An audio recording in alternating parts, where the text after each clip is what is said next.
조드레박 신부의 영적 일기. 어떤 마음으로 바라볼까?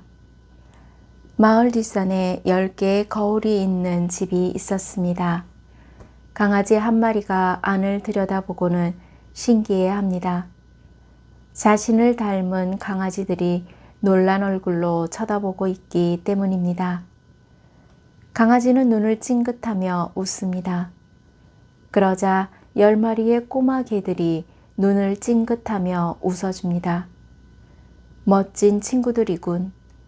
강아지는 반가워합니다. 다음날 강아지는 또 10개의 거울이 있는 집을 들여다봅니다. 주인에게 야단맞은 강아지는 화가 나 있었습니다. 안을 보는 순간 얼굴을 찡그렸습니다. 왜냐하면 10마리의 작은 개들이 찡그리며 째려보고 있었기 때문입니다. 강아지가 아빠를 내지르자 그 강아지들도 아빠를 내지릅니다. 기분 나쁜 녀석들이군. 강아지는 획 돌아섭니다. 그래서 강아지 이야기를 통해 이런 묵상을 합니다. 만나는 사람은 모두가 나의 거울입니다. 왜냐하면 내 모습을 비춰주기 때문입니다. 그래서 그들에게 문제가 있는 것이 아니고 나 자신에게 문제가 있는 것이었습니다. 내가 웃으면 그들도 웃고 내가 화내면 그들도 화냅니다.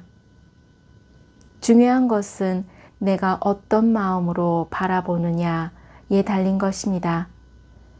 다시 저 자신에게 묻습니다. 나에게 남은 시간을 어떤 마음으로 바라보며 살아야 할까? 오늘 복음을 보면 예수님께서 안식일에 18해 동안이나 허리가 굽어 몸을 조금도 펼 수 없는 병마에 시달린 여자를 고쳐주셨습니다. 그런데 회당장은 예수님께 안식일에 병을 고쳐준 것에 대해 직접 말은 못하고 대신 군중에게 분개하여 말합니다. 일하는 날이 엿새나 있습니다. 그러니 그 엿새 동안에 와서 치료를 받으십시오. 안식일에는 안 됩니다. 그때 군중은 두려운 마음이 들었습니다. 그러자 예수님께서 말씀하십니다. 위선자들아, 너희는 저마다 안식일에도 자기 소나 나귀를 구유에서 풀어 물을 먹이러 끌고 가지 않느냐? 18해 동안이나 사탄에 묶인 이 여자를 안식일일지라도 그 속박에서 풀어주어야 하지 않느냐? 예수님의 질책하는 말씀을 듣고 있던 군중은 가슴에 맺힌 10년 묵은 채증이 쑥 내려가는 듯 합니다. 예수님께서는 그 여자를 보시고 가까이 부르시어 이 말씀을 하시고 손을 얹으셨습니다. 여인아, 너는 병에서 풀려났다. 그러자 그 여자는 똑바로 서서 하느님을 찬양하였습니다. 그 여자에게는 그날이 병을 낫게 해주신 하느님을 찬양하는 잊을 수 없는 은혜로운 안식일이었습니다. 이제 그 여자에게 더는 끔찍한 통증도 지긋지긋한 고통의 18해 동안의 시간도 지나가 버리고 끝나버렸습니다. 누구 덕분입니까? 예수님 덕분입니다. 아멘. 사랑하는 고운님들, 오래되고 깊은 마음의 상처는 약이 없다고 합니다.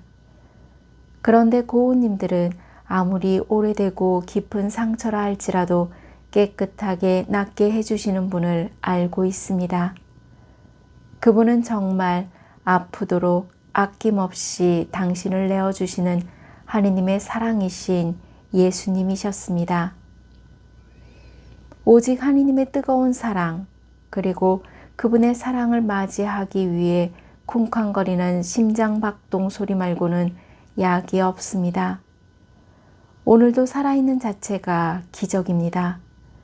그 기적으로 고운님들을 어루만져 주실 것입니다.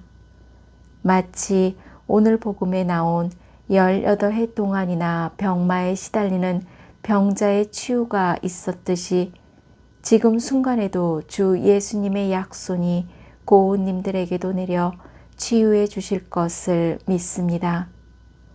아무리 오래되고 깊은 상처라 할지라도 깨끗하게 낫게 해주셨습니다.